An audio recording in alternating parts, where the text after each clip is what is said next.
प्यारे विद्यार्थियों, आप सभी को मेरा नमस्कार।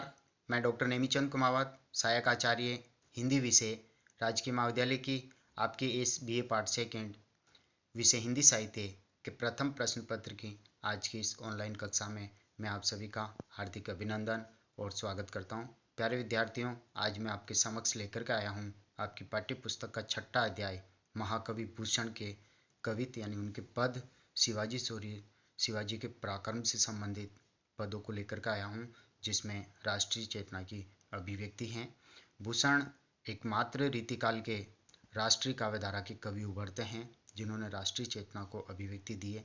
ये अलग बात है कि उन्होंने तत्कालीन मध्ययुग की परिस्थितियों में केवल हिंदुत्व जाति की रक्षार्थ जो अभिव्यक्ति की, वो एक संकुचित राष्ट्रीयता की भावना उभरती है। आज की वर्तमान परिस्थितियों को देखते हुए राष्ट्रीय चेतना की अभिव्यक्ति जो है वो विस्तृत हो गई है, लेकिन इनके काव्य का मूल्यांकन तत्कालीन मध्य युग की परिस्थितियों को ध्यान रखते हुए हम करते हैं तो ये वास्तव में निश्चय ही उस मध्य युग में यानी रीतिकाल में एक राष्ट्रीय कवि के रूप में उभरते हैं। इन्होंने छत्रसाल दशक, शिवा बावनी और शिवराज भूषण जैसी तीन चर्चित कृतियों की रचना की है। शिवराज भूषण एक अलंकार ग्रंथ हैं और शिवा बावनी में उन्होंने शिवाजी के पराक्रम, वीरता, शौर्य, उनकी सेना के अद्भुत पराक्रम का चित्रण किया है। और छत्रसाल दशक में महाराज छत्रसाल जी की वीरता, उनकी सेना के पराक्रम का चित्रण किया है। आपकी जो पाठ्यपुस्तक रीतिकालीन काव्य, उनमें 8 अध्यायों का संकलन है जो रीतिकाल के कवि हैं। प्रथम कवि के रूप में हमने केशवदास जी का अध्ययन किया, दूसरे कवि के रूप में बिहारी जी का, तीसरे कवि के रूप में गणानंद और चौथे कवि के रूप में हमने देवदत्त का, और पांचवें कवि के रूप में हमने सेनापति जी का अध्ययन किया। और अभी छठा अध्याय जो चल रहा है वो महाकवि भूषण पे चल रहा है। और उसके बाद में 2 अध्याय आपके शेष रहते हैं, मतिराम कवि और वृंद कवि। देखिए, हम आगे बढ़ते हैं। पिछली जो हाल ही की जो ऑनलाइन कक्षाएं हुई थी, जिसमें हमने शिवाजी के कर्तृत्व, व्यक्तित्व और उनके काव्य की राष्ट्रीय चेतना पर हमने बात की थी। और उनके जो आरंभिक जो 2 पद हैं उनको हाल ही की ऑनलाइन कक्षा में हमने पढ़ा था। उनकी विषय वस्तु पर हमने चर्चा की थी, जिसमें शिवाजी की वीरता और पराक्रम का चित्रण है। उनकी सेना की अद्भुत वीरता का चित्रण कवि ने किया है कि वो घनी अंधेरी रातों में ही दुर्गम किलों को वो जीत लेते हैं। और दूसरे पद में हमने शिवाजी की प्रभुत्व, शिवाजी के पराक्रम और उनकी वीरता के समक्ष जो मुगल सम्राट जो औरंगजेब हैं, उनकी सेना में छाई हुई हताशा और निराशा का चित्रण यहाँ किया है। अब हम आगे बढ़ते हैं तीसरे पद की ओर, उसी क्रम को जारी रखते हुए। देखिए, साजी चतुरंग सेन अंग में उमंगधारी, यानी शिवाजी जब अपने शत्रुओं पर विजय प्राप्त करने के लिए, उनसे युद्ध करने के लिए, जब वो अपनी सेना की तैयारी करके जब चढ़ाई करते हैं, सेना को स्वयं सुसज्जित करके स्वयं घोड़े पर सवार होते हैं, तो उसी का चित्रण यहाँ पर देखिए। उत्साह के साथ वो सुसज्जित होकर के युद्ध के लिए जब तैयार होते हैं, उसका चित्रण है। तो साजी चतुरंग सेन, अपनी चतुरंगिनी सेना, अस्थि सेना, गुड़ सेना, पैदल सेना, रथ सेना, इन सभी को वो सुसज्जित करके, सुसज्जित सेन अंग में उमंग, यानी अपने अंग प्रत्यंगों में वीरता की उमंग भर के, जोश भरते हुए, जोश को धारण करते हुए, उत्साह के साथ, सरजा शिवाजी जंग जीतन चलत है, जंग यानी युद्ध, जीतने को चलत यानी चलते हैं। यानी जब वह स्वयं सुसज्जित होकर घोड़े पर सजते हैं और उत्साह के साथ युद्ध जीतने के लिए अपनी सेना को साथ लेकर के तैयार करके जब वो आगे बढ़ते हैं, तो उन्हीं उस समय की सेना का चित्रण कवि यहाँ कर रहे हैं। भूषण भनत, तो उस समय भूषण कवि कह रहे हैं, नाद विहद, विहद यानी विशद, तीव्र गति से, नगारन के, अर्थात उनकी सेना में युद्ध के बाजे बजने लगते हैं, यानी तीव्र आवाज में नगाड़ों की आवाज चारों ओर गूंजने लग जाती है। नदी नद मद गेवरल के रलत हैं, कहने का तात्पर्य यहाँ पर गेवरल यानी हाथी, क्योंकि विशाल हस्ती सेना शिवाजी की एक सेना है, यानी उनकी सेना में बहुत सारे हाथियों की सेना है। तो हाथी जो है उनके गंड स्थल से जो मध धारा लगातार जो झरती रहती है, तो उसके लिए कवि यहाँ कह रहे हैं कि गंड स्थल से जो लगातार मध धारा झरती है, वो धारा जहाँ जहाँ गिरती है वहाँ पर नाले और नदियाँ का रूप ले लिया जाता है। यानी यहाँ पर अतिशयोक्ति अलंकार है। नदी नद मद, यानी हाथियों की गंड स्थल से गिरने वाली मद धारा से नदी और नालों का रूप, नदी और नाले बन जाते हैं। रलत यानी बहते हैं, नदी और नाले बहने लग जाते हैं। इस तरह का अतिशयोक्तिपूर्ण वर्णन है।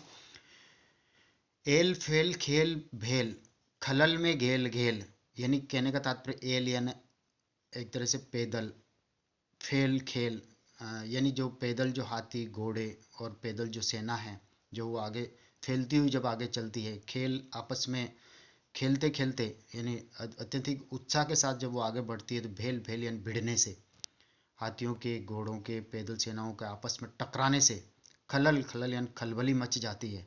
मैं गेल गेल, और गलियों गलियों में उनकी सेना के चलने से, जैसे घोड़ों के चलने, हाथियों के चलने और पैदल सैनिकों के चलने से गली गली में उनके सेना की आवाज़ गूंज जाती है कि शिवाजी जो है युद्ध जीतने की तैयारी करके आगे बढ़ रहे हैं। अपनी सेना को लेकर के वो आगे बढ़ रहे हैं और नगाड़ों की आवाज़ तीव्र गति से चारों ओर के वातावरण को गुंजायमान कर देती है। यानी केवल नगाड़े की आवाज़ सुनाई देती है और हाथियों के चलने, घोड़ों के चलने और आपस में टकराने की आवाज़ सुनाई देती है। भिड़ने से उनकी सेना में खलबली मच जाती है। गर्जन की ठेपेल सेल उलसत है। गर्जन यानी गर्जना से, यानी हाथियों के चिंगाड़ने और घोड़ों के हिनहिनाने से और पैदल सैनिकों के चलने से, जोश जोश में एक तरह से उनकी गर्जना से, यानी सेना की गर्जना से, जिसमें चतुरंगीन सेना है, इन सभी की आवाज़ से, ठेपेल और आपस में इनके टकराने से, सेल यानी पर्वत पहाड़, उलसत यानी उखड़ते हैं, यानी इनकी सेना की गर्जना मात्र से ही पर्वत उखड़ जाते हैं। तो फिर शत्रु सेना की तो बात ही क्या, शत्रु सेना तो इनके सामने टिक ही नहीं सकती। पर्वत के पर्वत इनकी भयंकर गर्जना और आवाज से उखड़ते हुए नजर आते हैं। यहाँ अतिशोक्तिपूर्ण अलंकार हैं। तारासु तरणी धरी धास में, लसत जिमी ठारा पर पारा पारावार यो हालत है। तारासु तरणी धरी धास में, धरी धास का तात्पर्य है कि जब सेना जब चलती है, हाथी चलते हैं, घोड़े चलते हैं, पैदल सेना, रथ आदि जब चलते हैं तो इनके चलने से जो धूल है वो पूरे आसमान में छा जाती है। धूल उड़ जाती है सेना के चलने से। शत्रु सेना पर चढ़ाई करने से, तीव्र गति से जो सेना आगे बढ़ती है तो पूरे आकाश में धूल छा गई है। तो देखिए, तारासो तरणी, तरणी यानी सूर्य, जो सूर्य है उस धूल मिट्टी में इस तरह से सिक्त हो जाता है कि वो एक तारे की भांति टिमटिमाता हुआ ही नजर आता है। यहाँ अतिशयोक्तिपूर्ण अलंकार भी हैं। मैं लसत जिमी, जिमी यानी जिस प्रकार, अर्थात सूर्य जो है एक तारे की भांति ही दिखाई देता है। इसी तरह से आगे देखिए, थारा पर पारा पारावार यूं हालत है। पारावार यानी समुद्र, थारा पर पारा पारावार यूं हालत है, यानी कहने का तात्पर्य वो धूल मिट्टी जो आकाश में छा जाती है और वो धरती पर भी एक तरह से सेना के चलने से चारों ओर खलबली सी मच जाती है। तो उससे उसके लिए कवि ने यहाँ एक तरह से कल्पना करते हुए कहा है कि समुद्र उस धूल में एक तरह से थाली में रखे हुए जल की तरह हिलता हुआ सा दिखाई देता है। थारा यानी थाली, पर पारावार, पारावार यानी समुद्र, यूं हालत है, यानी एक तरह से थाली में रखे हुए जल, थाली में रखा हुआ जल जो हल्का सा हिलता हुआ दिखता है, उसी तरह से धूल मिट्टी उड़ने के कारण समुद्र का रूप भी उस तरह से दिखाई दे रहा है। पूरे पद में एक तरह से अतिशयोक्ति अलंकार है। शिवाजी की सेना जो है युद्ध शत्रु पर चढ़ाई करने के लिए जिस तरह से वो तैयार और सुसज्जित होकर के जब वो आगे बढ़ती हैं तो उसका ही चित्रण किया कि किस तरह से वो मतलब नगाड़ों की आवाज़ और हाथियों की गंड स्थल से चलने वाली मध्य धारा से किस तरह से नदी नाले बह पड़ते हैं, उनकी गर्जना से किस तरह से पहाड़ उखड़ने लग जाते हैं और किस तरह से सूर्य जो है एक तारे की भांति टिमटमाने लगता है और समुद्र जो है थाली में रखे हुए जल की तरह हिलता हुआ दिखाई देता है। तो यहाँ सेना के अद्भुत प्रयाण, सैन्य प्रयाण का चित्रण यहाँ पर भूषण कवि ने किया है। हम आगे बढ़ते हैं चौथे पद की ओर। चौथा पद भी एक अद्भुत चित्रण लेकर के आता है, यानी यहाँ पूरी पद में यमक अलंकार है, दोहरे अर्थ निकल रहे हैं। पंक्ति वही है, शब्दों का प्रयोग जो है वो दोहरे अर्थ के रूप में कवि ने किया है। तो देखिए, शिवाजी का जो पराक्रम है, जो शौर्य है, उसके सामने जो शत्रु पक्ष है, मुगल स्त्रियां, एक तरह से औरंगजेब का शासन होता उस समय, तो जो मुगल स्त्रियों की जो दशा होती है, क्योंकि शिवाजी की सेना के जो पराक्रम, अद्भुत वीरता और पराक्रम से उनकी सेना ने बड़े बड़े दुर्गम किलों को जीत लिया और दुर्गम किलों पर जो है मुगल शासकों का राज था, उन मुगलों को उन्होंने परास्त किया। तो उनकी जो महिलाएं, जो स्त्रियां हैं, वो पहले महलों में रहती थी और अब वो जंगलों में भटक रही है, उसका यहाँ पर बड़ा ही चित्रण किया है, बड़ा ही चमत्कारिक चित्रण कवि भूषण ने यहाँ पर किया है। देखिए, शिवाजी की सेना के समक्ष शत्रु पक्ष की दुर्बलता देखिए। ऊंचे घोर मंदिर के अंदर रहन वाली, ऊंचे घोर यानी बड़े बड़ी अट्टालिकाओं में, ऊंचे ऊंचे किलों के अंदर, महलों में, रंग महलों में रहने वाली जो मुगलों की जो स्त्रियां हैं, पहले तो निवास करती थी। ऊंचे गौर मंदिर के अंदर रहने वाली, यानी मंदिर यानी ऊंचे ऊंचे भवनों में रहने वाली वह स्त्रियां ठाट बाट का, वैभव विलास का जो जीवन जीती थी, ऊंचे घोर मंदिर के अंदर रहाती है। पहली पंक्ति में भी मंदिर है, दूसरी पंक्ति में भी मंदिर है। अब यहाँ पर मंदिर मंदिर अर्थ, पहले मंदिर का अर्थ है यहाँ पर भवनों में, और अब मंदिर का अर्थ है यहाँ पर अंदर, यानी एक तरह से घनी गहरी गुफाओं में, पर्वतों की चट्टानों में, पर्वतों पे जो बनी हुई जो गुफाएं हैं, उन गुफाओं में बच करके, यानी शिवाजी के डर से वो भयभीत होकर के वहाँ छिपी हुई रहती है। पहले भवनों में निवास करती थी वैभव विलास के साथ, और अब एक तरह से भयभीत होकर के वो गुफाओं के अंदर शरण लिए हुए हैं।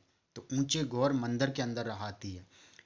अगले चरण को देखिए, कंद मूल भोग करे। कंद मूल भोग करे, दोनों पंक्ति पढ़ने से एक जैसी लग रही है, लेकिन यहाँ है कि जब वो राजमहलों में पहले लेती थी, जब शिवाजी ने जब किलों को नहीं जीता था उससे पहले, तो वो कंद मूल यानी कंद मूल जो मेवे होते हैं, सूखे मेवे, मधुर मीठे फल, इन पंच मेवों का वो भोग करती थी, यानी स्वादिष्ट पकवानों का वो भोग करती थी। अब जब शिवाजी ने उन किलों को जीत लिया, तो मुगल स्त्रियां जब जंगलों में जब भटक रही है, तो जंगलों में खाने के लिए क्या मिलेगा उनको, तो देखिए कंद मूल भोग करे। अब केवल वो पेड़ पौधों की छालें, उनकी जड़ें आदि से ही अपना गुजारा निकालती, बड़ी मुश्किल से अपने जीवन को बचा पाती हैं। फिर है तीनी बेर खाती ते, वे तीनी बेर खाती है, यानी 3 बेर खाती ते, कहने का तात्पर्य जब वो पहले महलों में जब वो रहती थी, तो 3 बार दिन में भोजन करती थी, अपनी इच्छा के अनुसार अच्छे अच्छे पकवान बनवा बनवा करके वो भोग करती थी। लेकिन अब स्थिति ये होगी कि 3 ही बेर खाती है, यानी बेर नामक फल के 3 दाने जहाँ कहीं इधर उधर उसको मिल जाए, उन्हीं से अपने उदर यानी पेट की भूख को मिटाने के लिए विवश है। भूषण शिथिल अंग, भूषण शिथिल अंग, अब यहाँ पंक्ति उसी रूप में वापस अवतरित हुई है। भूषण, भूषण यानी आभूषण, यानी पहले जब वो महलों में निवास करती थी, ऊंची ऊंची अट्टालिकाओं में, महलों में, भोग विलास में जब वो डूबी रहती थी, तब वह अपने आभूषणों से अपने शरीर को लदा हुआ रखती थी, यानी जिससे उनके अंग प्रत्यंग ढीले पड़ जाते थे। इतने भारी भारी आभूषण वो पहनती थी, उनका उपयोग करती थी। लेकिन अब क्या स्थिति है, जब वो जंगलों में भटक रही है शिवाजी के भय से, भूषण शिथिल अंग, भूषण, भूषण यानी भूख के कारण, क्योंकि खाने को ही नहीं मिल पा रहा, वहाँ जंगलों में भटक रही है, 3 बेर नामक फल के दानों से अपनी पेट की भूख मिटानी पड़ रही है, और भूख के कारण उनका सारा शरीर के अंग प्रत्यंग ढीले पड़ रहे हैं। विजन डुलाती तें, अब इसका तात्पर्य है कि जब वह महलों में रहती थी, तो अपनी दासियों के माध्यम से पंखा डुलवाती थी कि कहीं पसीना न आ जाए, पंखा डुलवाती थी, पंखा से हवा करवाती थी। वे विजन डुलाती है। अब विजन, जन यानी यहाँ दोनों में यमक अलंकार, विजन विजन पहले आया, भूषण भूषण, और इसी तरह से बेर बेर। तो ये कहने का तात्पर्य यमक अलंकार है, जहाँ शब्द एक या एक से अधिक, शब्द 2 या 2 से अधिक बार प्रयुक्त होता है, और हर बार संदर्भ और प्रसंगानुसार उसके अर्थ अनेक निकलते हैं, अलग अलग निकलते हैं, तो यमक अलंकार होता है। तो हाँ, विजन डुलाती थे, विजन डुलाती है। अब विजन का तात्पर्य दूसरे का अर्थ निकल रहा, विजन, वियन रहित, जन यन स्थान, यानी जन रहित स्थान, अर्थात जंगल में, एकांत में, डुलाती है वो भटकती है। निर्जन जंगलों में वो अब भटकने को विवश हैं। पहले पंखे लगवाती थी, यानी एक तरह से दासियों से हवा करवाती थी, और अब वो एक तरह से निर्जन एकांत स्थान में जंगलों में भटकती हुई प्राकृतिक हवा में भटक रही है। भूषण भनत शिवराज वीर तेरे त्रास, त्रास यानी डर से, तुम्हारे भय से, जो मुगलों की स्त्रियों की जो दुर्दशा हो रही है, उसका चित्रण कवि यहाँ कर रहे हैं। भूषण बनत, भूषण कवि कह रहे हैं कि शिवराज वीर तेरे, हे पराक्रमी, हे वीर महाराज शिवाजी, आपके त्रास से, आपके भय से, आपके डर से, नगन जड़ाती ते, वे नगन जड़ाती हैं। नगन जड़ाती कहने का तात्पर्य हीरे मोती जड़े हुए आभूषणों को पहनती थी, हीरे मोती जड़े हुए एक तरह से वस्त्र आभूषणों का वो उपयोग करती थी राजमहलों में, अपने किलों में, जब वो अपने पतिदेव और स्वामी के साथ में जब वो रहती थी, और अब उन किलों को, दुर्गम किलों को सेनापति की पराक्रमी और अद्भुत वीरता दिखाते हुए उन किलों को उनकी सेना ने, मावली सेना दल ने जीत लिया है। तो ये मुगलों की जो स्त्रियां हैं, जंगलों में भटकने को विवश हो गई, उनकी दुर्दशा है, फिर भी वो त्रास में हैं, शिवाजी के भय में हैं कि कब हमारी और दुर्दशा हो जाए। तो नग्न जड़ाती अर्थात हीरे मोती जड़े हुए अब वस्त्र आभूषणों का वो उपयोग करती थी, ते वे नगन जड़ाती है। नगन यानी एक तो नंगे पाँव, दूसरा नगन, नंगा बदन, एक तरह से वस्त्र जो है तार तार हो रहे हैं, फट फट गए हैं। तो कहने का तात्पर्य नंगे बदन ही वो जंगलों में, जड़ाती का तात्पर्य यहाँ पर जाड़े में, यानी ठिठुराती हुई ठंड में, जाड़े की ठंड में वो निवास करने को मजबूर हैं। यानी जंगलों में नंगे बदन ही वो जाड़े में ठिठुरती रहती है। इस तरह से शिवाजी के डर से, शिवाजी के वीरता के सामने मुगल स्त्रियों की दुर्दशा का चित्रण बड़ा ही चमत्कारी वर्णन कवि भूषण ने इस पद में किया, चौथे पद में। प्यारे विद्यार्थियों, आज की इस ऑनलाइन कक्षा को हम यहीं समाप्त करेंगे। अगली जो ऑनलाइन कक्षा होगी उसमें हम 5वें और 6ठे पद पर हम विस्तार से चर्चा करेंगे। जो विद्यार्थी पहली बार इन वीडियोज को देख रहा है वो इन वीडियोज को लाइक करें और कॉलेज के इस यूट्यूब चैनल को सब्सक्राइब करें, क्योंकि सब्सक्राइब करने पर ही महाविद्यालय में आपकी ऑनलाइन उपस्थिति सुनिश्चित हो सकेगी। तो प्यारे विद्यार्थियों, आपको बहुत बहुत धन्यवाद। जय हिंद, जय भारत। आज की ऑनलाइन कक्षा को हम यहीं समाप्त करते हैं।